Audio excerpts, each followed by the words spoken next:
अस्सलाम वालेकुम एवरीवन। आज की वीडियो के अंदर हम लोग डिस्कस करेंगे एक्सरसाइज 2.5 के क्वेश्चन 2 के सारे पार्ट्स को। जितने भी हमारे पास बुक के अंदर मेंशन है उन सबको हम लोग देखेंगे।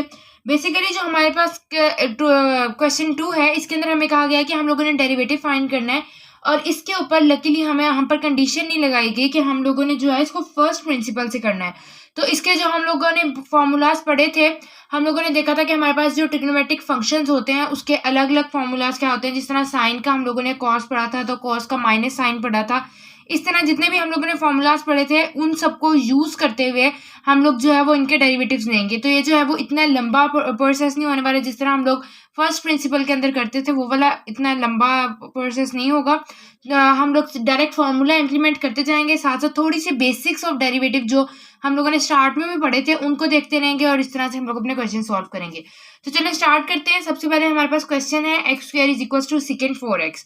अब आप लोगों को जब भी इस तरह के क्वेश्चन सॉल्व करने हैं तो सबसे पहले देखना, सबसे इंपॉर्टेंट बात क्वेश्चन के अंदर ये होती है कि आप देखो कि वो सिंप्लीफाई हो रहा है या नहीं हो रहा। अब ये जो स्टेटमेंट है ये आपके पास सिंप्लीफाई नहीं हो रही, ठीक है। उसके बाद ये देखना होता है डेरिवेटिव्स के अंदर कि आप इसके ऊपर सबसे पहले कौन सा रूल लगाओगे, ठीक है। ये फाइंड आउट करना बहुत ज्यादा इंपॉर्टेंट होता है। जिस तरह देखो, अब आप मुझे कहोगे कि हमारे पास यहाँ पर x² पड़ा है तो इसके ऊपर पावर रूल भी लग सकता है। सीकेंड 4x पड़ा है तो सीकेंड का डेरिवेटिव भी हम लोग ले सकते हैं, ठीक है। लेकिन बेसिकली हमारे पास यहाँ पर हम लोगों को ने ये आइडेंटिफाई करना है कि सबसे पहले कौन सा रूल लगेगा। हमारे पास यहाँ पर दो डिफरेंट फंक्शंस पड़े हुए हैं जिनका आपस में रिलेशन प्रोडक्ट का है, तो हम लोग क्या करेंगे कि प्रोडक्ट रूल लगाएंगे, ठीक हो गया। अच्छा, अब अगर यही स्टेटमेंट आपको कुछ इस तरह से दी होती कि आपको कहा जाता है x सीकेंड 4x is equal complete का स्क्वायर, ठीक है। तो अब इसके ऊपर क्या होना था कि हम लोगों ने सबसे पहले पावर रूल अप्लाई करना था, पावर सॉल्व करनी थी। जब भी कोई भी दो फंक्शन है, तीन फंक्शन है, चार फंक्शन है, ठीक है, वो फंक्शन जो है अगर आपस में कंप्लीट पावर में पड़े हुए हैं तो आप उसके ऊपर पावर रूल लगाओगे, वरना फिर आप उनका रिलेशन देखोगे कि उसका उसके साथ रिलेशन क्या है। अगर वो है फ्रैक्शन का रिलेशन है, कोशेंट रूल अप्लाई करोगे, तब अगर प्रोडक्ट का रिलेशन है तो प्रोडक्ट रूल अप्लाई करोगे। अब हम लोग इसके ऊपर जो है वो प्रोडक्ट रूल अप्लाई करेंगे। जब हम लोग प्रोडक्ट रूल अप्लाई करते हैं तो हम लोग क्या करते हैं, इसको फॉर एग्जांपल मैं लेट कर लेती हूँ y के इक्वल, तो second square is equal to second 4x as it is आ जाएगा, सही। अब हमने जब इसके ऊपर अप्लाई करना है डेरिव प्रोडक्ट रूल तो किस तरह से होगा कि हमारे पास first function as it is आ जाएगा और सेकेंड फंक्शन का हम लोग डेरिवेटिव ले लेंगे। उसके बाद फिर हम लोग क्या करेंगे कि हम लोग जो है वो फर्स्ट फंक्शन का डेरिवेटिव ले लेंगे, second function as it is आ जाएगा। इसके अंदर ना एक अप्रोच ये भी होती है, ये जो स्टेप है ना ये सिमिलर टू होता है हमारे पास कि आप जो है पहले फर्स्ट फंक्शन का डेरिवेटिव ले लो, ठीक है, और सेकेंड 4x को मल्टीप्लाई कर लो साथ, मतलब सेकेंड फंक्शन साथ आ जाएगा, और फिर सेकेंड फंक्शन का डेरिवेटिव ले लो, फर्स्ट फंक्शन को एज इट इज रहने दो, ठीक है, फर्स्ट फंक्शन, हाँ ठीक। तो ये आप ये कर लो या ये कर लो, बात एक ही है। क्यों? क्योंकि इनके दरम्यान में जो साइन आ रहा है वो प्लस का है तो वो इसको इफेक्ट नहीं करेगा। जिस तरह से अब मैं इसको करती हूँ तो देखो ये हमारे पास आ गया x², सही। इसके बाद हमारे पास क्या है, नेक्स्ट सीकेंड 4x है। अब ये जो हमारे पास सीकेंड 4x है इसका जब हम डेरिवेटिव लेते हैं तो हम लोगों को पता है कि जो सीकेंड होता है, सिंपल जो हमारे पास सीकेंड होता है उसका हमारे पास क्या आ रहा होता है, second x is equal to 10x, और साथ हमारे पास क्या आता है, सीकेंड x आता है। तो अगर यहाँ पर x था हमने यहाँ पर x यूज कर लिया, यहाँ पर अगर 4x होगा तो हम लोग यहाँ पर 4x यूज कर लेंगे। अब इसका जो डेरिवेटिव आएगा वो क्या आएगा, सीकेंड 4x 10x, ठीक है। और इसके साथ साथ जो हमारे पास फंक्शन है, फंक्शन के अलावा जो एंगल है उसका डेरिवेटिव भी आता है साथ। जब भी हम लोग, मैंने आप लोगों को ये बात बार बार बताई है कि जब भी आप लोग जो है डेरिवेटिव अप्लाई करोगे, कोई भी फॉर्मूला अप्लाई करते हो, तो आपके पास जितने भी गिवन फंक्शन आएंगे उन फंक्शन के अलावा जो भी उसके साथ एंगल पड़ा हुआ है या कोई भी आप लोग कह लो कि वेरिएबल पड़ा हुआ है, तो आपको उसका अलग से डेरिवेटिव लेना पड़ेगा। जिस तरह से अगर मैं इस पावर रूल की बात करूं तो आपने एक बार तो पावर रूल अप्लाई करना है, लेकिन फिर पावर को हटा के जो उसके पावर के अलावा वाला जो भी फंक्शन पड़ा हुआ है उसका अलग से डेरिवेटिव लेना है। सिमिलरली जब हम लोग जो है वो ट्रिग्नोमेट्रिक फंक्शंस के साथ डील करते हैं तो उसके अंदर भी हम लोग यही करते हैं कि हम लोग ना अपना पहले फंक्शन का डेरिवेटिव ले लेते हैं और फंक्शन के अलावा वाले का अगेन डेरिवेटिव लेते हैं, ठीक हो गया। अब उसके बाद हमारे पास क्या होगा, प्लस 2x सीकेंड 4x, ठीक है। ये वाला जो है इस स्टेटमेंट का आंसर भी यही आना है और इस स्टेटमेंट का आंसर भी यही आना है, क्योंकि दोनों में हमने चीजें सेम की हैं। ये सिर्फ मैंने लिख इसलिए दिया है क्योंकि मुझे नहीं पता कि आप लोग कौन सी अप्रोच यूज कर रहे हो। फर्स्ट वाली फर्स्ट फंक्शन डेरिवेटिव वाली कर रहे हो या सेकंड फंक्शन डेरिवेटिव वाली कर रहे हो, इसलिए मैंने दोनों तरह से आपको बता दिया, कोई दिक्कत नहीं है, आप दोनों तरह से जिस तरह से मर्जी कर सकते हो, अप टू यू। अब आप लोगों को पता है कि इसका जब हम डेरिवेटिव लेंगे तो इसका आंसर 4 आएगा। मैं इसको 4 स्टार्ट में कर रही हूँ, 4x² into सीकेंड 4x tan 4x, ठीक है, प्लस 2x सीकेंड 4x। अब हम लोग देख सकते हैं कि इसके अंदर जो है ना वो हमारे पास दो टर्म सिमिलर कॉमन आ रही है, तो हम उन टर्म को कॉमन ले लेंगे। जिस तरह ये वाली पूरी टर्म, इसको ये जो है कॉमन ले लेंगे। 2 सीकेंड 4x इज इक्वल्स टू, अब ये देखें यहाँ से सीकेंड 4x निकला, ये पूरी टर्म क्योंकि आपस में मल्टीप्लाई हो रही थी ना, यहाँ से 2x निकला, तो पीछे क्या बचेगा 2x tan 4x, ठीक है, और साथ हमारे पास क्या आएगा +1, इसकी जगह पर आ जाएगा +1। तो ये था हमारे पास फर्स्ट क्वेश्चन जिसका हम लोगों ने डेरिवेटिव फाइंड आउट किया। अब इसके बाद जो है वो हमारे पास है इसी का सेकंड क्वेश्चन। हम लोग देखेंगे कि जो हमारे पास सेकंड क्वेश्चन है वो क्या है। उसके अंदर हमारे पास है tan 3 थीटा या tan cube theta secant square theta, सही है।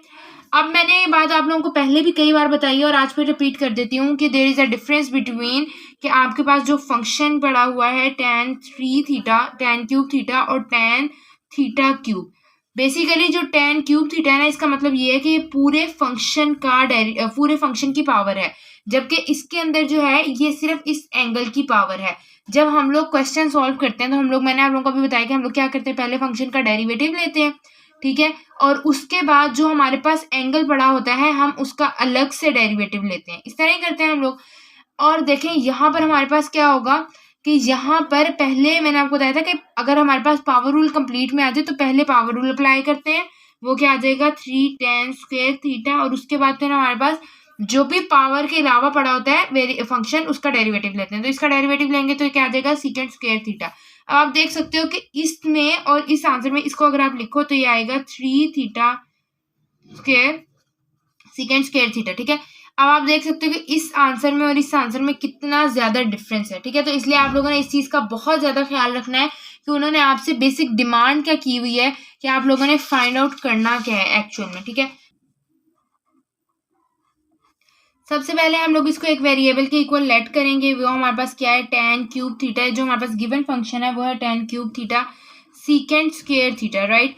अब हम लोगों ने ये जो है देखें, ये जो मैंने आप लोगों को कहा है कि इन फंक्शंस को हम लोग कुछ इस तरह से लिख सकते हैं, इसका भी क्यूब लिख सकते हैं, सीकेंड थीटा स्क्वायर भी लिख सकते हैं, ठीक है। लेकिन अभी भी हम लोगों को ये डिसाइड करना है कि इसके ऊपर हम लोग पावर रूल पहले लगाएंगे या प्रोडक्ट रूल।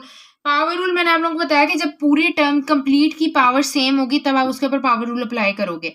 फिलहाल के लिए हम लोगों को इस पे क्या अप्लाई करना पड़ेगा, प्रोडक्ट रूल। तो हम लोग सबसे पहले देखेंगे कि इसके ऊपर प्रोडक्ट रूल लगाना किस तरह से है। देखें हमारे पास पहले हम लोगों ने फर्स्ट फंक्शन को ले लेना है एज इट इज, ठीक है, और सेकेंड फंक्शन का पे डेरिवेटिव अप्लाई कर लेना है, ठीक है। अब आप लोगों ने ना यहाँ पर ये आप लोगों के लिए देखना बहुत ज्यादा जरूरी है कि आप लोगों ने किसके रिस्पेक्ट से डेरिवेटिव लेना है। जब मैंने आप लोगों को डिपेंडेंट इंडिपेंडेंट वेरिएबल्स के बारे में पढ़ाया था तो मैंने आप लोगों को बताया था कि हम लोगों ने किसके रिस्पेक्ट से डेरिवेटिव लेना है। बेसिकली इस फंक्शन के अंदर आपके पास इंडिपेंडेंट वेरिएबल थीटा है तो आप लोग थीटा के रिस्पेक्ट से डेरिवेटिव लोगे, और यहाँ पे जो आप लोग फाइंड आउट करे होगे वो dy/d थीटा होगा, ठीक हो गया। अब इसके बाद हम लोग क्या करेंगे कि फर्स्ट फंक्शन का डेरिवेटिव ले लेंगे और सेकंड फंक्शन को एज इट इज रहने देंगे, सही है। सेकंड फंक्शन हमारे पास एज इट इज आ गया। अब आप लोग देखेंगे हमारे पास जो है ये हो जाएगा tan क्यूब थीटा। हम लोगों ने पहले इसके ऊपर क्या अप्लाई करना है, पावर रूल। ये जो है इसको आप लोग इस तरह लिखे, इस तरह लिखे, मैंने आपको बताया बात एक ही है। पावर रूल के अंदर पहले आएगा 2 फिर सीकेंड थीटा, और फिर मैंने आप लोगों को बताया कि पावर के अलावा जो भी फंक्शन है उसका डेरिवेटिव लेंगे।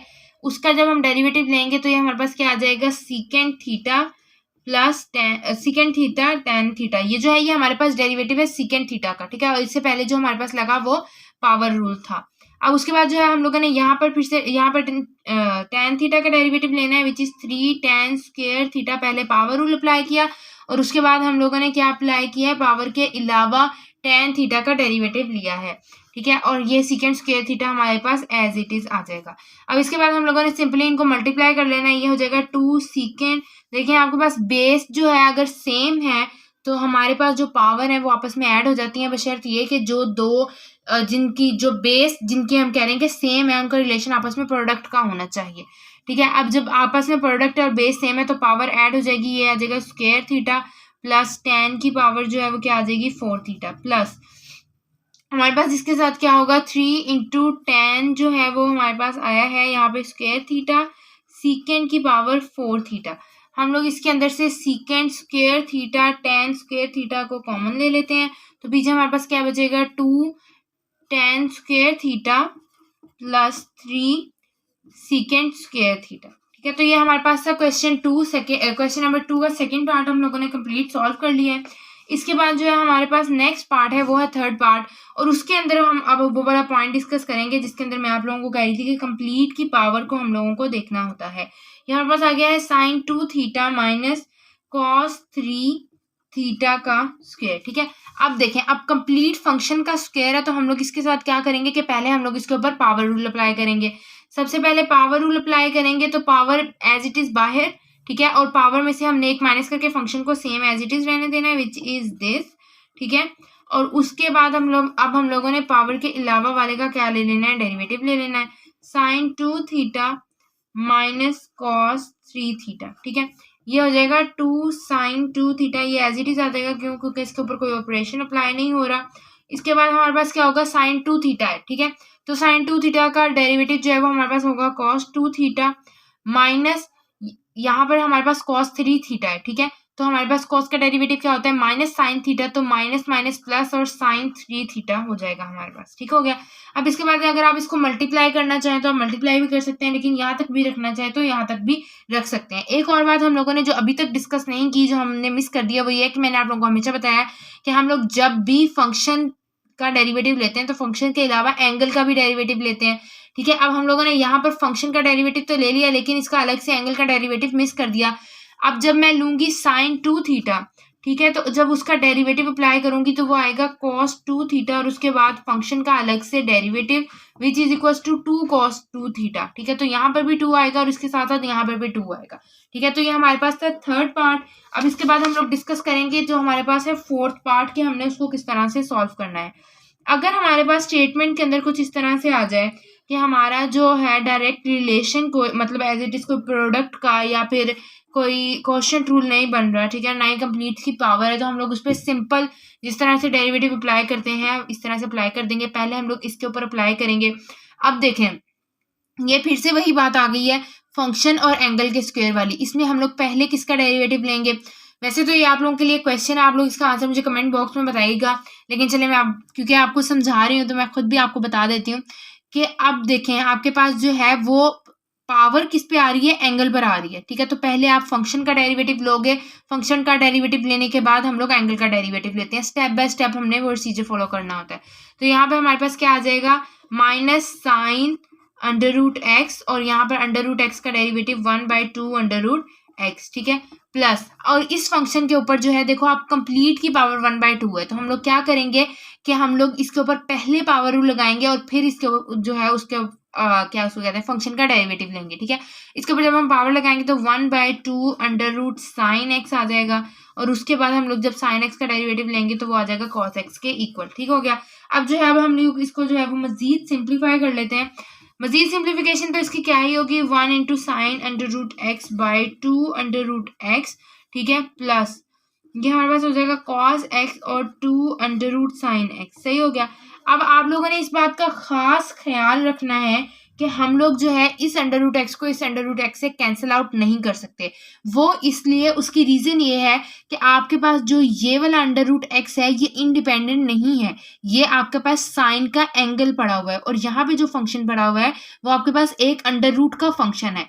ये आपके पास क्या है, साइन का कंप्लीट फंक्शन है, साइन का एंगल है। तो आप फंक्शन को फंक्शन से कैंसिल कर सकते हो, एंगल को फंक्शन से कैंसिल नहीं कर सकते। तो इसकी सिंप्लीफिकेशन इस तरह से होगी कि आप 1/2 या -1/2 को बाहर ले आओ, और sine under root X by under root X minus cos X into under root sine X कर लो। मैंने इस टर्म के साथ प्लस था, इसके साथ माइनस था, माइनस बाहर ले लिया, तो इस टर्म के साथ पॉजिटिव आ गया और इसके साथ नेगेटिव आ गया। तो ये हम लोगों ने जो है वो आज के लिए क्वेश्चन 2 जो हमारे पास एक्सरसाइज 2.5 का क्वेश्चन 2 था वो कंप्लीट सॉल्व कर लिया, उसके सारे पार्ट देख लिए हैं। आज के लिए बस इतना ही। Till then keep learning and keep exploring.